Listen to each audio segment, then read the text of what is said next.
তার মুখে কিন্তু হাসি সবসময় লেগে থাকে। আপা, আপনার কি আসলে কোনো ভয় লাগছে? সত্যি করে বলবেন। এই যে নিচ থেকে যে উপরের দিকে উঠলো, এটা ইন্ডিকেট করছে এটা একটি থাইরয়েড গ্ল্যান্ডের টিউমার। তো এই রকম যদি কোনো গোটা আপনি খেয়াল করেন, তাহলে কিন্তু আপনি ঘরে বসে থাকতে পারেন না। এই মুহূর্তে যে অপারেশনটি করতে যাচ্ছি, এটি একটি থাইরয়েড গ্ল্যান্ডের ক্যান্সার সার্জারি।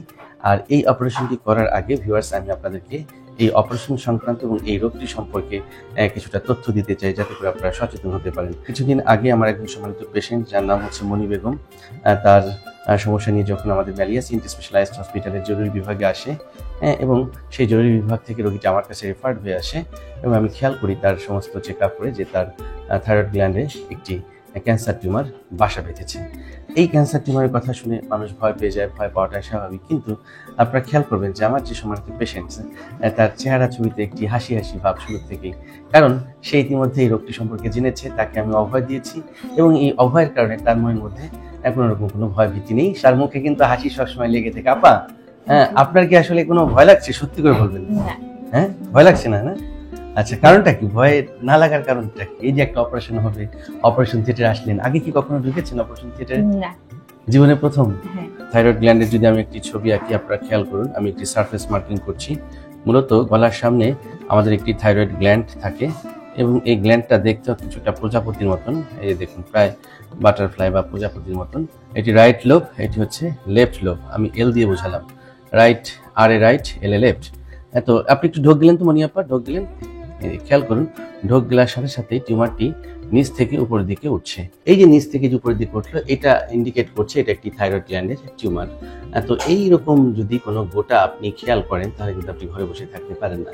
আপা, আপনি কি ঘরে বসেছিলেন এই গোটা গলার সামনে দেখে? না। আচ্ছা, কি করেছিলেন আপনি প্রথম? একদম সত্য কথা বলবেন। আমি প্রথম ডাক্তার দেখাই, তারপরে ডাক্তারে বলছে যে অপারেশন করা লাগবে, তার জন্য আমি ভয়ে আর যাইনি। তখন ভয় পেয়ে গেছিলেন?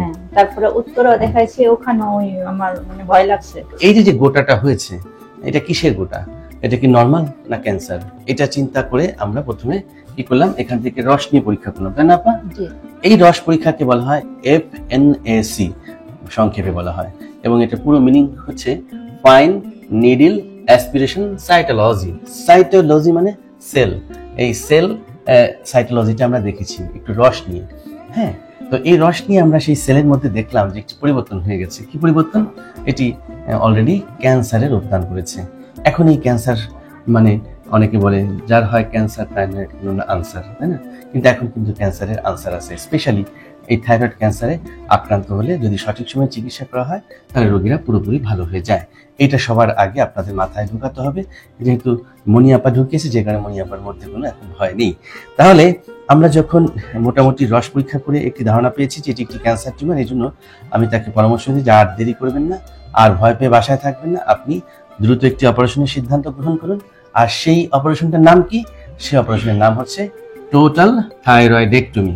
এই পুরো যে গ্ল্যান্ডটাকে আজকে আমরা তুলে নিয়ে আসবো, এই টিউমার সহ। এখানে যে গোটা আছে, এখানে গোটা আছে, তো এই গোটা সহ আমরা থাইরয়েড গ্ল্যান্ডের টিউমারটাকে রিমুভ করছি, যে কারণে এই অপারেশনটির নাম হচ্ছে টোটাল থাইরয়েডেক্টমি। এখন আপা, আপনার মনের মধ্যে প্রশ্ন নিশ্চয়ই জাগতে পারে, এই অপারেশন করলে আমার কোনো ক্ষতি হবে কিনা? এটা একটা কমন প্রশ্ন না? এই প্রশ্ন কি মনের মধ্যে এসেছিল আপনার? না, এটাও আসে নাই মনের মধ্যে? এই প্রশ্নের উত্তর আগেই পেয়ে গেছেন ভিডিওতে। আমি আসলে এই থাইরয়েড গ্ল্যান্ডের থাইরয়েড ক্যান্সার নিয়ে প্রচুর ভিডিও করেছি। আমার পেশেন্টসরা এসেই বলে, স্যার সব জানি, আমরা জানি যে গ্ল্যান্ডের নিচে নার্ভ থাকে, তাই না? নার্ভ থাকে, এটা জেনেছেন না? কি নার্ভ থাকে সেটাও মুখস্থ, রিকারেন্ট ল্যারিঞ্জিয়াল নার্ভ। তাই গ্ল্যান্ডের তলদেশে থাকে রিকারেন্ট ল্যারিঞ্জিয়াল নার্ভ, দুটি থাকবে, ডান পাশে বাম পাশে। এই রিকারেন্ট ল্যারিঞ্জিয়াল নার্ভ অনেক ক্ষেত্রে ক্যান্সার টিউমার হলে এটি আসলে যখন আমরা সার্জারি করতে যাই, তো এটা থেকে সরাতে যে কখনো কখনো ইনজুরি হতে পারে, যেহেতু ক্যান্সার টিউমার খুব টাইটলি অ্যাডহারেন্ট থাকে, শক্তভাবে জড়িয়ে থাকে অক্টোপাসের মতন।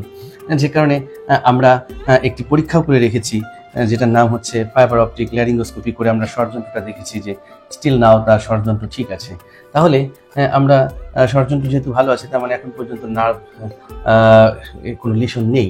তো যে কারণে অপারেশনের সময় যাতে লিশন বা কোনো ক্ষতি না হয় সেই জিনিসটি বুঝবার জন্য আমরা আগে থেকেই ফাইবার অপটিক ল্যারিঙ্গোস্কোপি করে তার ভোকাল কর্ড বা স্বরযন্ত্রটার গতিবিধি আমরা খেয়াল করেছি, মুভমেন্ট ঠিক আছে কিনা সেটা দেখেছি। হ্যাঁ, সবকিছু এখন পর্যন্ত ভালো আছে। তো আমরা চেষ্টা করব যে তার এই টিউমারটাকে সরাবো, ওই নার্ভটাকেও সঠিকভাবে সংরক্ষণ করব, এবং সেটি সংরক্ষণ করার জন্য আমরা স্পেশাল অ্যাটেনশন রাখবো। পাশাপাশি প্রয়োজন হলে আমি মাইক্রোস্কোপ ব্যবহার করব, যাতে নার্ভটাকে আইডেন্টিফাই করতে পারি, সংরক্ষণ করতে পারি। তারপরও কিছু জিনিসের কথা কেউ বলতে পারে না গ্যারান্টি দিয়ে। এটার জন্য কিন্তু চিকিৎসকদের প্রতি আস্থা রাখতে হয়, যে রাখে আল্লাহ মারে কে মারে আল্লাহ রাখে, একটা কথা আছে না? আমি কি চাইবো যে আপনার কোনো ক্ষতি হোক? বলুন, অসম্ভব, তাই না? হ্যাঁ, কিন্তু সবকিছুর মালিক উপরওয়ালা, তিনি নিশ্চয়ই যে আমরা এত দোয়া চাই, লাখো কোটি মানুষ আমাদের ভিডিওগুলো দেখে দোয়া করে আমার প্রত্যেকটা পেশেন্টের জন্য, এই দোয়া তো বিফলে যাবে না। আপনি নিশ্চয়ই দোয়া চাইবেন এখন এই ভিডিওতে, তাহলে দেখবেন যে সবাই আপনার জন্য দোয়া করবে এবং এই দোয়া একদম উপরওয়ালার কাছে পৌঁছে যাবে। তিনি নিশ্চয়ই আমাদেরকে মানে সফল করে দিবেন। সবকিছুর মালিক তিনি, আমরা আসলে ওসিলা। আমি আমার কাজটি 100% সঠিকভাবে করার চেষ্টা করব, ঠিক আছে আপনার? এটা একটা বিষয়। দ্বিতীয় বিষয় হচ্ছে যে আমরা এই অপারেশন পরবর্তী কি করতে চাই। অপারেশন করার পর এই স্যাম্পলটাকে আমরা আবার পরীক্ষাগারে পাঠাবো, এবং পরীক্ষাগার থেকে যদি রিপোর্ট আসে হ্যাঁ এটা প্যাপিলারি কার্সিনোমা অফ থাইরয়েড, তাহলে আমরা পরবর্তীতে রেডিও আয়োডিন অ্যাবলেশন নামক একটি ট্রিটমেন্ট রয়েছে, যেখানে আমরা একটি ক্যাপসুল খাওয়ানো হয়। এটা খাওয়ানোর পর আলটিমেটলি আপনার চিকিৎসাটা শেষ হবে, ঠিক আছে? তো এই হচ্ছে মোটামুটি থাইরয়েড গ্ল্যান্ডের cancer tumour, specially papillary carcinoma of thyroid, এবং এটি মোস্ট কমনলি হয়ে থাকে। তা হলেও কোনো ভয়ের কিছু নেই, যে সঠিক সময় চিকিৎসা করে মানুষ ভালো হয়ে যায়। কি আপা, আমরাও ভালো হবো, ঠিক আছে? আপনিও ভালো হয়ে যাবেন, আপনার এই হাসি মুখটা সবসময় থাকবে, সেটা আমি চাচ্ছি। আপনারা সবাই দোয়া করবেন আপার জন্য। So take care of your health. Thank you very much for watching this video. ভাইয়ের জন্য দোয়া করবেন, ভাই যেন আরো সামনের দিকে আগাতে পারে। আচ্ছা, আমি করি তার জন্য দোয়া, সে করে আমার জন্য দোয়া। যাক, আমরা সবাই সবার জন্য দোয়া করি। সবাই ভালো থাকুন, সুস্থ থাকুন, নিরাপদে থাকুন। Take care.